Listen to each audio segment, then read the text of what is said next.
Psalm 11. Again, David, and he says, in the Lord I will put my trust. You got to put your trust somewhere. And so David says, I'm going to put my trust in the Lord. You know, people look at Christians and they say, oh, those dumb Christians, you know, they live by faith. Christians aren't the only one that live by faith. Everybody lives by faith. You get in a car, you live by faith. You live by faith that everyone's going to honor those traffic laws and stay on their side of the double yellow line. We all live by faith. And so David says, I'm going to put my trust or my faith in the Lord. He said, how can you say to my soul, flee as a bird to your mountain? For look, the wicked bend their bow, and they make ready their arrow on the string, that they may shoot secretly at the upright in heart. Someone is counseling David in a particular situation that is in some way fearful to David. It's an awesome situation. We don't know what it is, but it's one that someone has come to him and said, David, you better run for your life here.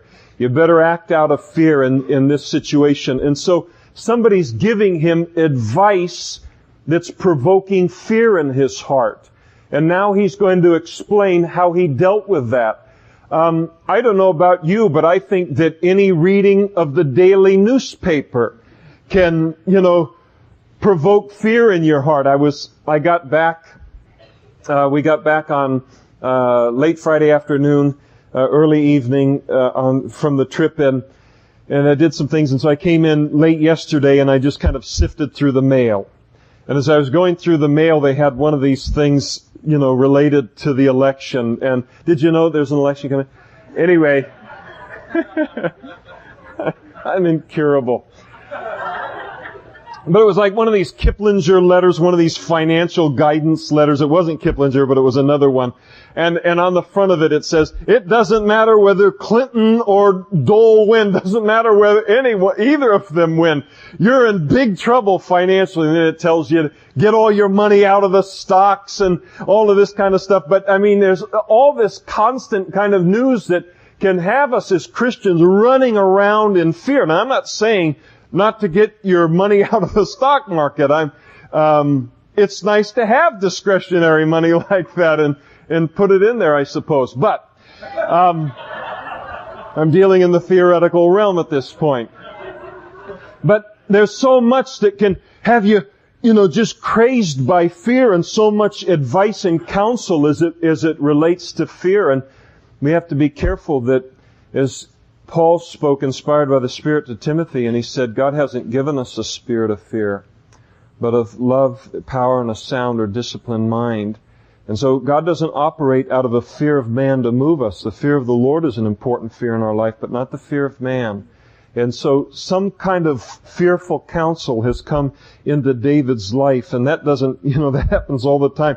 It's amazing how often I'll talk with Christian people, and they've talked with someone in, some other Christian at work, or someone, people that ought to know better, and given them counsel that would, scare you to death. It's like the Lord doesn't even exist. So we understand the situations. Run like a bird. You're defenseless. They got the bow and arrow out. You're a dead duck, man. I'm gonna shoot you right out of the sky. And then he says in verse 3, if the foundations are destroyed, what can the righteous do? And so here we've got a situation, a trial here that David is looking at. And when he looks at it, it's not a small situation.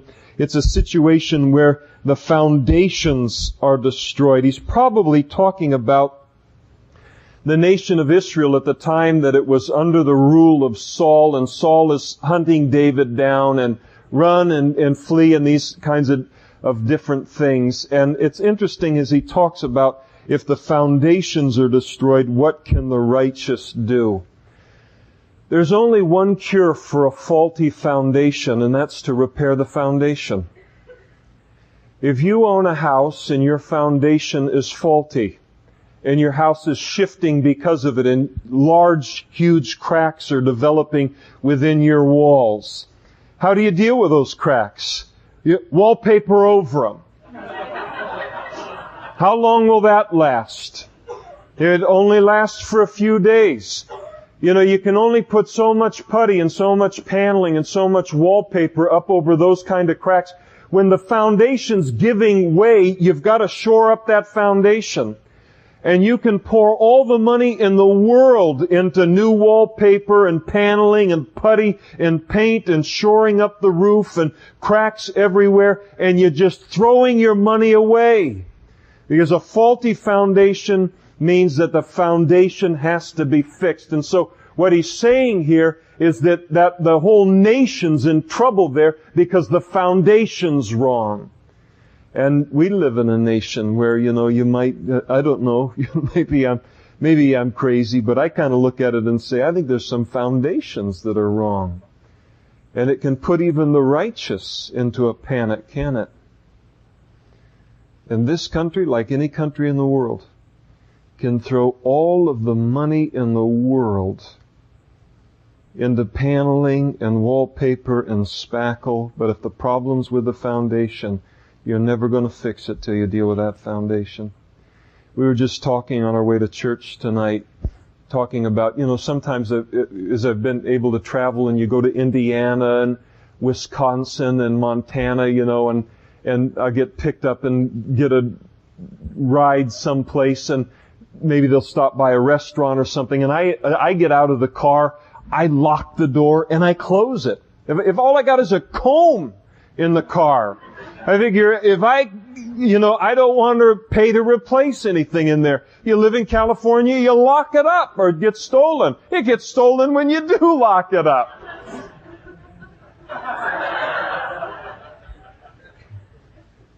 My future son-in-law had his car stolen this last week. So you've got a free car, talk with him after the service. Just came to my mind. But you know, they laugh at me. They say, what are you locking the car? You're not in California anymore, you know, on that kind of thing. And there's parts of even the United States where they don't lock up their cars. And, you know, you read some of those Little House on the Prairie kind of books and stuff like that, or true accounts of earlier ages. And you know, nobody even locked up their houses at night. Why? The foundations were better. The character was greater in people's lives. And so David's looking at a trial here where the foundations are what's collapsing. And when the foundation's collapsing, you've got to address the foundations. And I'll tell you, if you address the foundations today, you're not going to get reelected. And if you address the foundations today, you're going to have, in many cases, many people flee from the church. But God spoke through Ezekiel, and He warned the prophets who were claiming to speak for God. And they were using they were using the mortar that was untempered, untested. And he said, what you're doing as it relates to my people is you're building these rock walls, but you're not putting a foundation in building those rocks on that foundation. You're just putting rocks on top of the ground, and then you're spending all of your time on the mortar to make the wall look good. But what are you going to do when the rain comes? What are you going to do when the earth moves? And then it's going to be revealed to everyone that all you've done is just try to make something that is absolutely untrustworthy to make it look trustworthy, deceiving even God's people. You have to be careful as it relates to these things. So we have to be careful in this day and in this age when you look at things, solutions that don't address the foundation.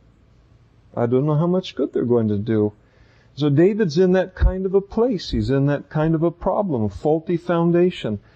And then the first thing that he does as it relates to that temptation to act out of fear is he doesn't run.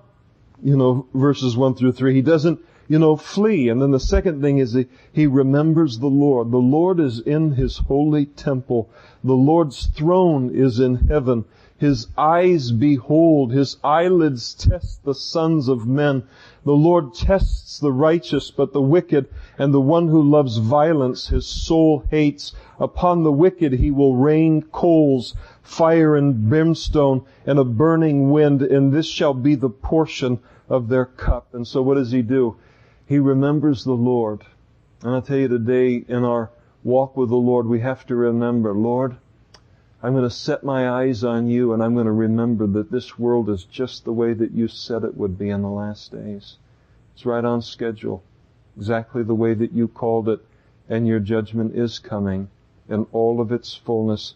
Your judgment is going to come, and you're going to put an end to all of it one day.